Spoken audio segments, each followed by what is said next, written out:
Hey, real quick. Before you keep scrolling, I want you to think about the last argument you had. Maybe it was with your boss, your partner, a stranger who cut you off in traffic, or even just a heated comment section online. Now, here's the uncomfortable question. Were you actually right? Or did you just feel right because of where you were standing? Because here's what nobody tells you, and this is the thing that changed how I see literally everything. Your perspective isn't neutral. It never has been. It's shaped entirely by your position, your role, your needs. And without even realizing it, that position is quietly running the whole show. So today, we're going to talk about something simple, something deeply human, and something that, if you actually sit with it, has the power to completely shift the way you move through the world. We're talking about perspective, and more specifically, why we're almost always only seeing half the picture. Let's get into it.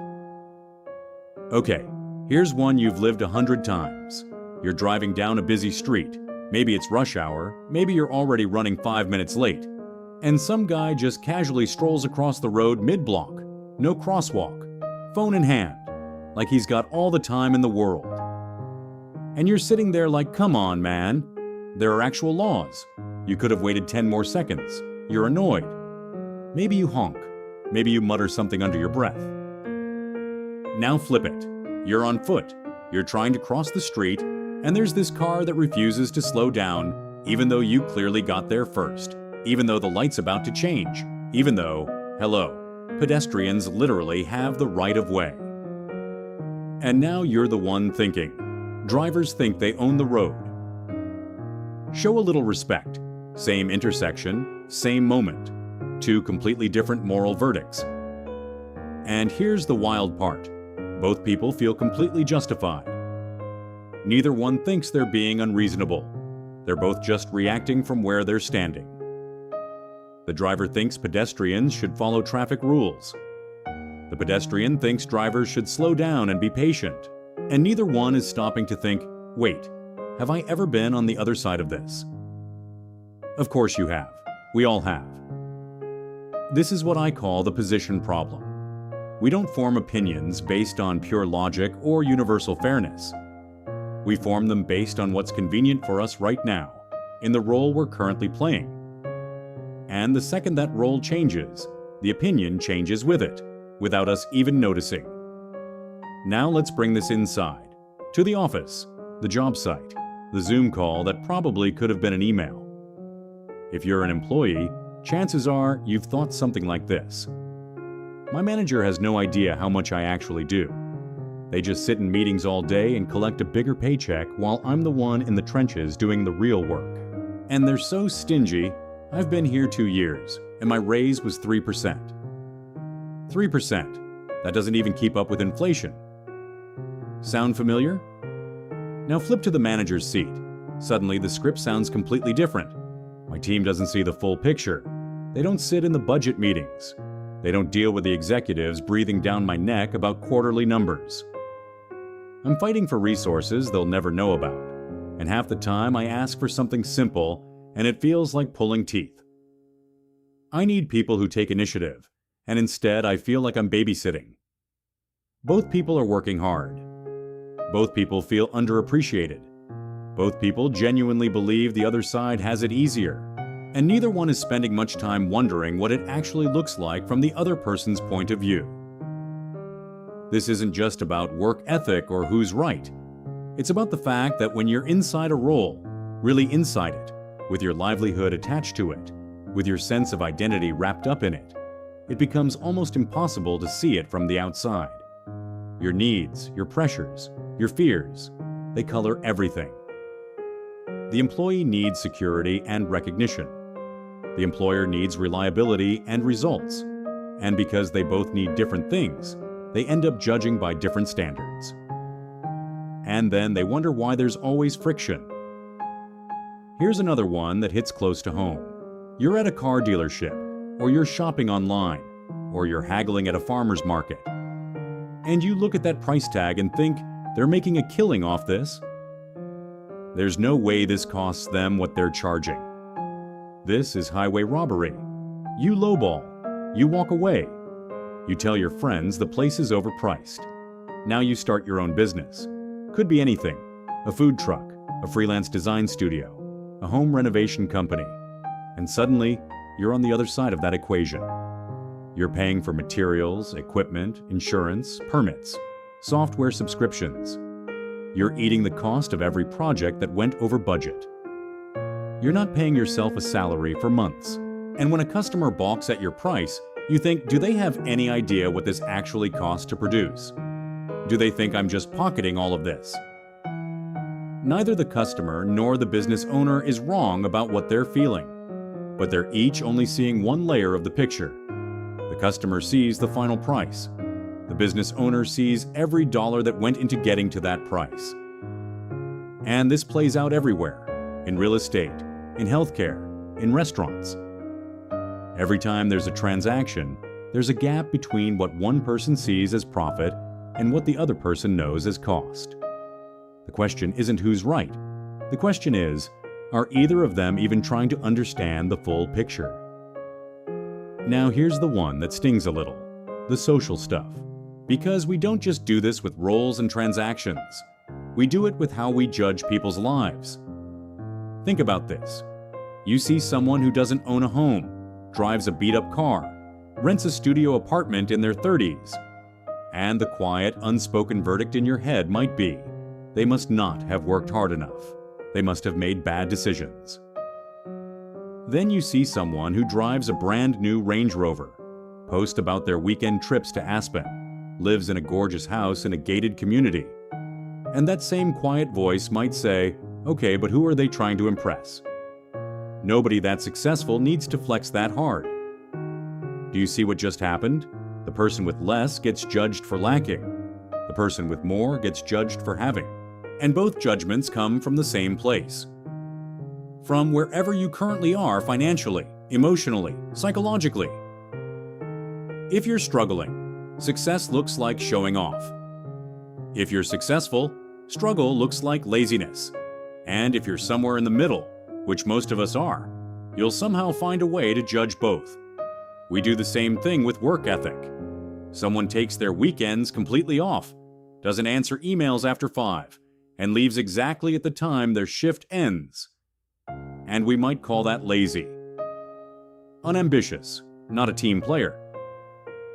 But then someone works until midnight, skips vacations, and treats every weekend like a bonus work day. And we call that person obsessed, unhealthy. Someone who doesn't know how to live. There is literally no winning. And that's the point. The problem isn't what other people are doing. The problem is the lens we're using to look at them. I want to take a second and go somewhere a little more personal, because this one hits different. You have a daughter. You want the best for her. So when she gets married, of course you want her partner's family to show up with respect, financially, emotionally, symbolically. You want her to be valued, but you have a son. And suddenly, when his future in-laws start talking about expectations, that same instinct flips. Now it feels like too much, like they're making demands instead of celebrating a union. You have a daughter-in-law, and over time, maybe you start to notice things, the way she does things differently than you would, the way she's assertive about her choices, the way she seems to have her own way of running a household. And something in you bristles. But you have a daughter. And you hope, you pray, that when she gets married, she's respected. That she gets to have a voice. That nobody diminishes her. These aren't contradictions in other people. They're contradictions in us. And they happen because we're not applying the same standard across the board. We're applying whatever standard serves the person we love most in each specific moment. Love does that. It narrows our vision. It makes us protective and biased at the same time. And that's not a character flaw. It's deeply human, but it's also worth noticing. I want to zoom out for a second, because I think this issue, the issue of one-sided perspective, is genuinely one of the biggest drivers of conflict in our world right now. Think about what social media has done to us. We've been given the ability to curate our entire information environment. The news we see, the opinions we're exposed to, the communities we participate in. We've optimized all of it to reflect back what we already believe. And because everything around us confirms our existing worldview, we stop practicing the skill of seeing differently. And then we wonder why it's so hard to have a conversation with someone who disagrees with us. It's not that the other person is stupid or evil or has bad values. It's that they're standing somewhere different. They've had different experiences. They have different pressures on them. And they're doing the same thing you're doing, constructing a worldview from the inside of their own position.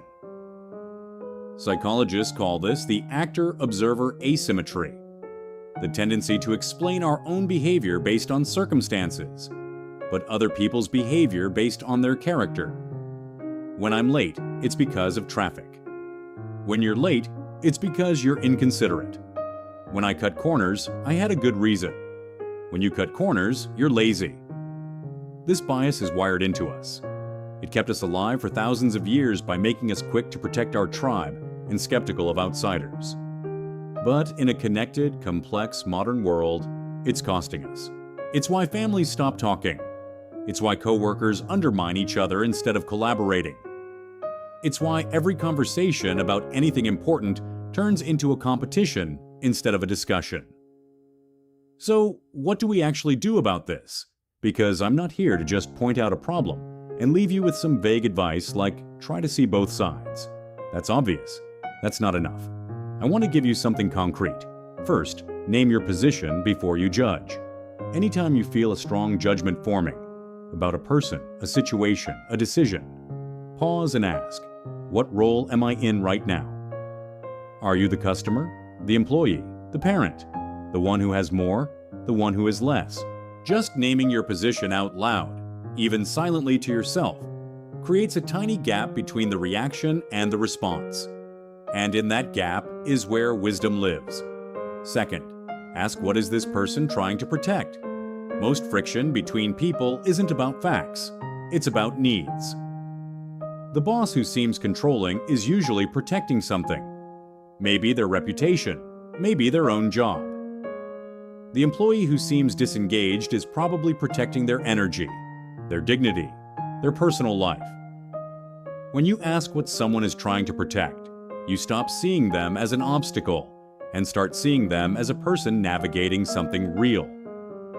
Third, remember a time you were on the other side. This is the one that short-circuits judgment faster than anything else. The next time you're annoyed at a driver, remember the last time you were distracted behind the wheel. The next time you're judging someone's choices, remember the last time someone judged yours and how wrong that felt. Memory is an empathy machine, if you're willing to use it. Fourth, say less, ask more. One of the most underrated skills in the world is replacing statements with questions. Instead of telling someone why they're wrong, try genuinely asking how they got to their conclusion. Not to debate them, not to find a hole in their logic, but because you actually want to understand. And usually, not always, but usually, when you do that, the conversation goes somewhere completely different. Fifth, respect the gap. Sometimes you're going to understand someone's perspective and still not agree with it. And that's okay. Respect doesn't require agreement. You can hold your position and still honor someone else's right to stand somewhere different. That's not weakness, that's maturity. I want to close with something personal. There was a period in my life where I was pretty convinced I was surrounded by difficult people. My coworkers were frustrating. My family was exhausting. Every conversation felt like it had the potential to blow up. And for a while, I genuinely believed the problem was everyone else. And then someone asked me a question I wasn't ready for. What if they all think the same thing about you? That one sat with me for a long time, because here's what I eventually realized. I wasn't surrounded by difficult people. I was surrounded by people who had their own positions, their own pressures, their own histories, and I was only ever evaluating them from mine. I was doing exactly what I complained they were doing to me. The shift didn't happen overnight. But when I started genuinely asking myself, why might a reasonable person see this differently than I do? Things started to change. Conversations got easier. Relationships got lighter. I stopped feeling like I was constantly at war with the world around me. It didn't mean I stopped having opinions. It didn't mean I let people walk all over me. It meant I stopped treating my perspective like it was the only valid one in the room. And that freed up an enormous amount of energy I had been burning on judgment, on defense, on trying to make people see things my way. Here's the truth. Life is essentially one long loop of being judged and judging others. You're never going to step fully outside of that. But you can choose, more often, to step outside of your own position, even briefly, to see what the view looks like from somewhere else. When you do that, something shifts. You stop reacting so quickly. You start listening more genuinely. You give people the benefit of the doubt not because they've earned it, but because you've lived long enough to know that you've needed it too. You become, quietly and gradually, a more grounded person. Not a pushover. Not someone without opinions, but someone who understands that wisdom isn't about being the loudest voice in the room. It's about being genuinely curious about what the room sounds like from a different seat. That's a life skill worth developing. It'll serve you in your job, in your relationships, in your family, and in whatever you're building. And it starts with one simple question. Before you judge, just ask, where am I standing right now? All right, that's what I've got for you today. I know we covered a lot of ground, and some of it might have stung a little. But that's kind of the point, right? The stuff that challenges us is the stuff that actually changes us. If this resonated with you, do me a solid. Share this with one person in your life who you think needs to hear it, not to call them out, but because you care about them and you want them to live with a little less friction. Drop a comment below and tell me, what's one area of your life where you think you might only be seeing one side of the story? Let's make the comment section a real conversation. And if you're new here, welcome. Hit subscribe and stick around. We talk about the stuff that actually matters: mindset, relationships, growth, and how to move through life with more intention. I'll see you in the next one.